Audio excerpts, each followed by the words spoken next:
It's Mrs. Clark again. I hope you're all okay.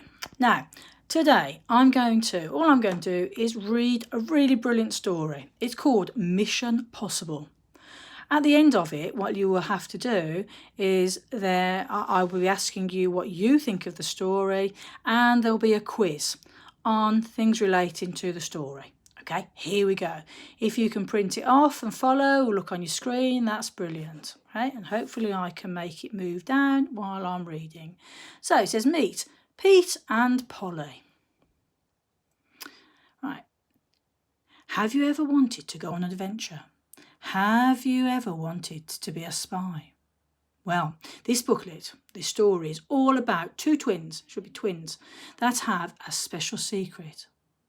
By reading the story, you will learn their spylicious secret and build your way up to writing your own adventure story. Here we go. Here we go.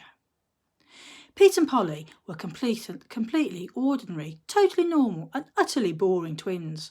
So everyone thought. They wore ordinary clothes, took part in normal everyday activities and were, in fact, boring, or so everyone thought.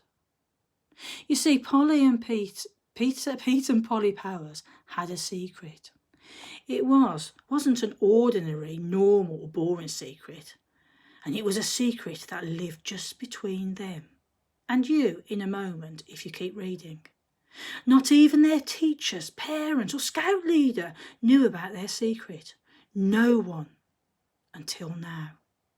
Now this secret can only be entrusted to the most daring, brave and adventurous of children. Do you think you can be trusted?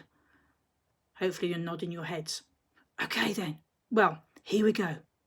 Pete and Polly are spies. It all began last summer when they saw an article in the local newspaper advertising for two undercover agents to help fight global crime. Pete and Polly wasted no time in applying, and after a rigorous induction process, they were accepted into the government's secret spy program.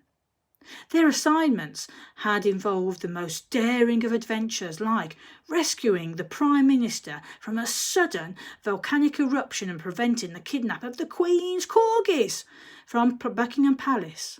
Pete and Polly were very good at their job and very good at keeping their identity a secret. Now, one spring morning, while having breakfast, Pete's watch lit up.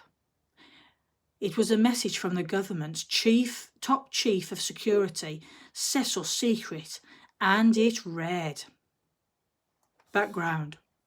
Last week, the notorious thieves, Dodger Roger and Raucous Reggie, stole the Yato no Kanman, a mirror which belongs to the three sacred treasures of Japan. Your mission? To retrieve it and return it to the Japanese embassy in London. When? Tonight. Where? You will find it and the thieves in the abandoned riverboat docked on the Thames. Note: delete this message instantly. Pete and Polly looked at each other and in unison smirked. No problem. Pete quickly switched his phone off and threw it into his school bag. Oh my gosh.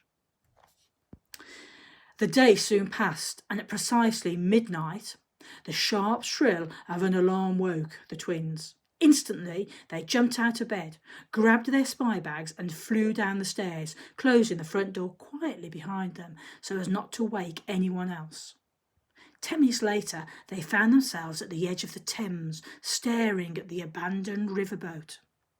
Outside, the cold wind howled and bit at their ears. Street lamps flickered and an uncomfortable mist slithered across the dangerous deep water.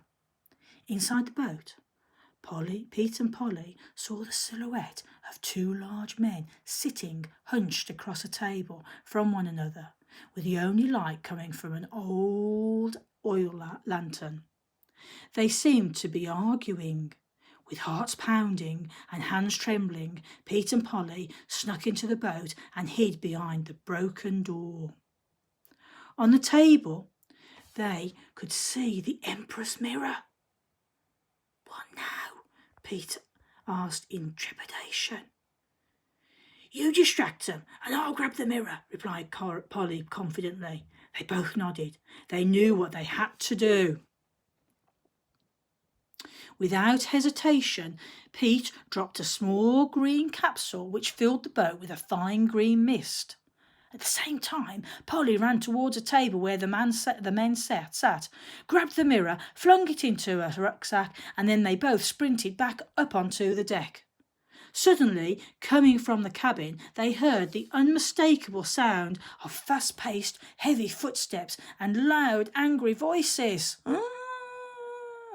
"Quick!" shouted Polly, and on that command they fled. They didn't look back. They didn't stumble. They were trained for moments like this. Fast, focused and determined, they continued sprinting until eventually the angry footsteps and loud shouting faded.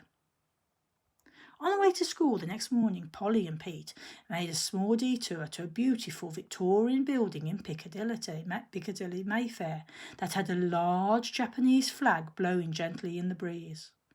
On the doorstep, they carefully placed an object concealed in brown cloth and gave each other a high five and knowing wink. "Mission accomplished," Polly chuckled. Just then, Pete stopped suddenly. Slowly, he looked down at his wrist to see his watch flashing once more. It was another message from Cyril Secret. What could it be? Could it be a new mission? I won't get you to see me, otherwise you won't be able to. So hang on, let me turn it over. Here we go. Hello everyone. Just shock you there. Right. So now, having read that, you can look at the story again if you wish. Okay, no problem at all. And then you will have some questions asking you what you think of the story, and also you will have a quiz to answer. Have a go. Hope you enjoy it. And the rest of the week will all be about spies. And if you look at the end of the work, you have, there's an extra page. If you have time, you do not have to do it. There is about making a secret code up. So if you want a bit of fun, have a look, have a go. You don't have to, just have a look. Right, take care. I'll see you soon.